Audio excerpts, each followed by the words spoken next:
Assalamu alaikum. My name is Asad Beg and my topic of presentation is systolic failure and its management. Basically, systolic failure means heart size increased. Means के contraction जो होती है left ventricle की वो compromise कर जाती है और इसका इजेक्शन है जो वो कैरीड आउट नहीं होने पाता। That's why it is called systolic failure. Means के इजेक्शन फ्रैक्शन है जो वो लेफ़्ट वेंट्रिकल की वो रिड्यूस हो जाती है। इसके बाद हमारे पास नेक्स्ट आता है लोअर एक्सट्रीमिटी एडिमा।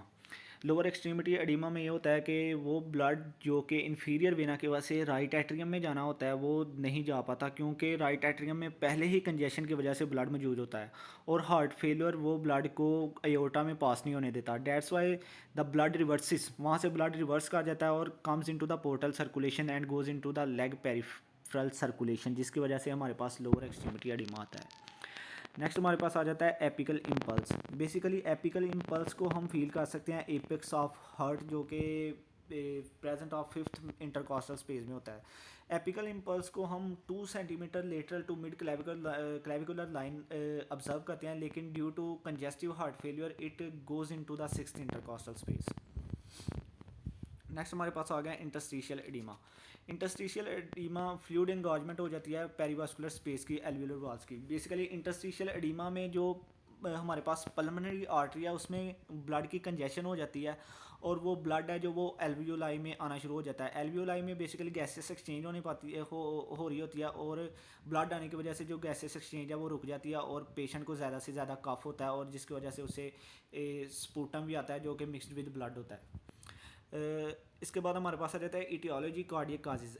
इसमें आ जाता है arrhythmia, MI, valvular heart disease, increase pulmonary capillary wedge pressure.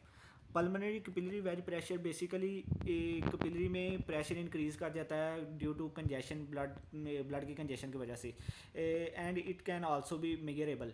इसके काजेज में आता है edema, ischemia, increase sodium, arrhythmia. Next हमारे पास आ गया signs and symptoms. Signs and symptoms में हमारे पास आ जाता है increase respiratory rate. Respiratory rate इसलिए इंक्रीज़ कर जाता है क्योंकि जो ब्लड है वो पल्मोनरी आर्टरी से एल्वियोलाई में आ रहा है। एल्वियोलाई में आ रहा है बेसिकली एल्वियोलाई में ज़्यादा से ज़्यादा मीन्स के ज़्यादा से ज़्यादा एल्वियोलाई में ब्लड भर गया है, तो थोड़े से एल्वियोलाई रह गए हैं, वो ज़्यादा से ज़्यादा वर्क करना स्टार्ट कर देंगे, जिसकी वजह से हमारा रिस्पायरेटरी रेट है वो इंक्रीज़ हो जाएगा। इसकी वजह से प्रोडक्टिव कफ सेकंड नंबर पे प्रोडक्टिव कफ होता है जो कि मिक्सड विद ब्लड होता है। इसके बाद हमारे पास आ जाता है साइनोसिस। साइनोसिस भी हमारे पास मीन्स के ब्लड इन एल्वियोलाई आ जाता है। ब्लड इन एल्वियोलाई होने की वजह से हमारे पास साइनोसिस होता है। उसके बाद हमारे पास आता है नॉक्टर्नल डिस्निया। नॉक्टर्नल डिस्निया में ये होता है कि जब भी हम फ्लैट लेट जाते हैं तो ब्लड जो है वो लंग्स में इकट्ठा होना शुरू हो जाता है और वो अपवर्ड भी जाता है। अपवर्ड जाने की वजह से जो हमारी वेंटिलेशन है वो डिस्टर्ब हो जाती है। बेसिकली ये कहा जाता है कि जो परफ्यूजन है ना ब्लड की वो लोअर लंग में अच्छी होती है और वेंटिलेशन है जो वो अपर लंग में अच्छी होती है। उसके बाद हमारे पास आ जाता है रेल्स, रोंकाई, वीजिंग। बेसिकली रेल्स हमारे पास ट्रैकलिंग साउंड या क्रेपिटेशनल साउंड होता है just like in pneumonia.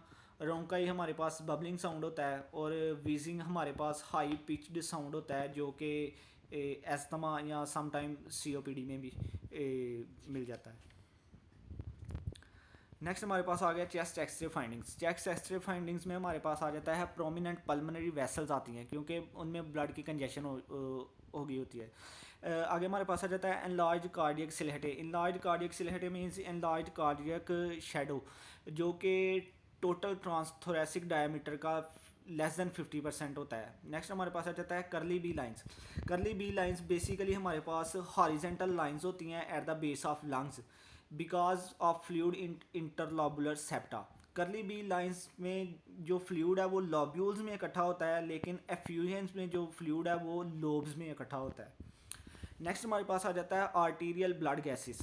Basically arterial blood gases में अर्ली चेंजेस होती हैं, normally decrease PaCO2, decrease serum SiO3 and respiratory alkalosis.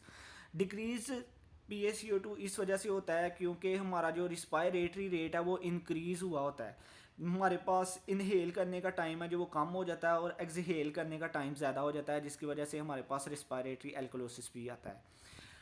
P A serum SCO3 के लेस क्यों होता है, क्योंकि जो किडनीज़ हैं वो हमें मेटाबॉलिक एसिडोसिस की तरफ लीड कर जाती हैं, और जो कि वो ना H+ आयंस को होल्ड करना स्टार्ट कर देती हैं और HCO3 को एक्सक्रीट करना स्टार्ट कर देती हैं, ताकि वो रिस्पायरेटरी एसिडोसिस करवा सकें और कंपनसेट कर सकें रिस्पायरेटरी एल्कोलोसिस को। नेक्स्ट हमारे पास आ जाता है इसका ट्रीटमेंट में हमारे पास आता है मॉर्फिन सल्फेट में सप्लैंकिंग वेसल में जो सर्कुलेशन है वो इंक्रीज़ करवा देती है, और पेरिफेरल सप्लैंकिंग वेसल्स में ये ब्लड को स्टॉप करवा के प्री लोड रिडक्शन करवाती है। इसके बाद हमारे पास आ जाता है डायूरेटिक्स फ्यूरोसामाइड। ये लाइफ सेविंग है लेकिन इसका इतना रोल नहीं है, ये बेसिकली एडीमा को रिड्यूस करवाती है। नेक्स्ट हमारे पास आ जाती है डबूटामाइन पॉजिटिव आइनोट्रॉप है जो कि increases forces of contractility of heart करवाता है, और ये इस तरह से ये इस्कीमिया को डिक्रीज़ करवाता है, और इस्कीमिया के डिक्रीज़ होने की वजह से एरिथमिया डिक्रीज़ होता है, एरिथमिया डिक्रीज़ होने के साथ साथ कंजेशन डिक्रीज़ हो जाता है। इसके बाद हमारे पास आता है सिटिंग अपराइट ऑक्सीजन नाइट्रोग्लिसरीन है, जो इसका सेम रोल है एस इनहिबिटर्स के साथ। डाइजॉक्सिन लाइफ सेविंग है जो कि क्रोनिक पेशेंट्स में यूज़ की जाती है, increases forces of contractility of heart, लेकिन जो हार्ट का रेट है वो कांस्टेंट रहता है। नेक्स्ट हमारे पास आ जाता है इंट्रावेनस एस इनहिबिटर्स और नाइट्रोग्लिसरीन का सेम रोल है, and intravenous S inhibitors life saving drug है। बेसिकली ये ब्लड प्रेशर को रिड्यूस करवाती है, लेकिन साथ में वेजोडाइलेशन भी करवाती है। वेजोडाइलेशन इस तरह करवाती है कि इन्फीरियर सुपीरियर वीना केवा को वेजोडाइलेट करके प्री लोड रिडक्शन करवा देता है। प्री लोड रिडक्शन होने की वजह से जो पेरिफेरल पुलिंग है वो ज़्यादा हो जाती है, जिसकी वजह से हमें एडिमा होता है, लेकिन जो हार्ट पे लोड है वो रिड्यूस हो जाता है। एडिमा लाइफ थ्रेटनिंग नहीं होता, लेकिन हार्ट पे जो लोड है वो लाइफ थ्रेटनिंग होता है। इसी वजह से हम एडिमा की बेस पे एडिमा करवा लेते हैं, लेकिन जो हार्ट पे लोड है वो रिड्यूस करवा देते हैं एस इनहिबिटर्स को यूज़ करके। नेक्स्ट हमारे पास आ जाता है मैनेजमेंट ऑफ सिस्टोलिक डिसफंक्शन। इसमें हमारे पास आता है नॉन फार्माकोलॉजिकल अप्रोच में आता है decrease salt intake, emotional stress, physical stress. Basically ये रिड्यूस करके हम जो दिल पे बोझ है वो रिड्यूस करवा सकते हैं। नेक्स्ट हमारे पास आ जाता है फार्माकोलॉजिकल अप्रोच। डायूरेटिक्स में पीछे भी बता के आया हूँ, जैसा कि ये रिड्यूस एडिमा करवाता है और reduce load on right heart. And vasodilator causes reduction of load on heart, means के ये दिल पे जो बोझ है उसको रिड्यूस करवाते हैं। बीटा ब्लॉकर इंतहाई इम्पॉर्टेंट ड्रग है जो कि वेरी लाइफ सेविंग ड्रग है, क्योंकि ये हार्ट रेट को डिक्रीज़ करवाती है। जैसा कि हार्ट रेट डिक्रीज़ होता है तो हार्ट पे लोड भी डिक्रीज़ हो जाता है, and the heart will work efficiently.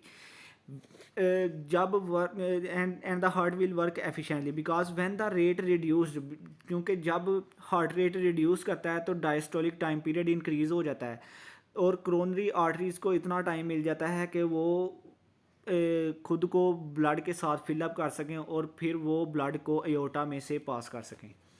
इसी वजह से बीटा ब्लॉकर्स इंतहाई इम्पॉर्टेंट ड्रग्स हैं, क्योंकि ये हार्ट रेट को रिड्यूस करवा देती हैं। उसके बाद हमारे पास आ जाता है स्पाइरोनोलैक्टोन। ये स्पाइरोनोलैक्टोन बेसिकली ये इंक्रीजेस पोटाशियम करवाती हैं और इसको रिटेन करती हैं ब्लड में। एड एन आइनोट्रॉप जैसे कि मैं पहले भी बता चुका हूँ पीछे, आइनोट्रॉप ये हमने की थी डबूटामाइन और डाइजॉक्सिन जो कि लाइफ सेविंग ड्रग थी क्रोनिक पेशेंट्स में, इंक्रीजेज फोर्सेस ऑफ कॉन्ट्रैक्टिलिटी, लेकिन हार्ट रेट को कांस्टेंट रखती थी। उसके अलावा use an ARB if ACE inhibitors are not tolerated. अगर एस इनहिबिटर्स टॉलरेट नहीं हो सकते तो ARB यूज़ कर सकते हैं। एस इनहिबिटर्स इसलिए टॉलरेट समटाइम्स नहीं होते क्योंकि ये बहुत ज़्यादा कफिंग करवा देते हैं। नेक्स्ट हमारे पास आ जाता है surgical correction of valvular lesions, because when valvular lesions causes regurgitation and patient having a lot of coughing and shortness of breath, क्योंकि जब वेलवुलर लीजन्स की रीगर्जिटेशन होती है तो पेशेंट्स को बहुत सारी कफिंग और शॉर्टनेस ऑफ ब्रेथ भी हो जाती है। इसी की वजह से सर्जिकल करेक्शन करनी चाहिए वाल्वुलर लीजन्स की। उसके बाद हमारे पास आ जाता है cardiac transplant for and stage heart failure, means के एंड स्टेज हार्ट फेलियर है तो इसके लिए कार्डियक ट्रांसप्लांट ही बेहतर रहेगा। That's all.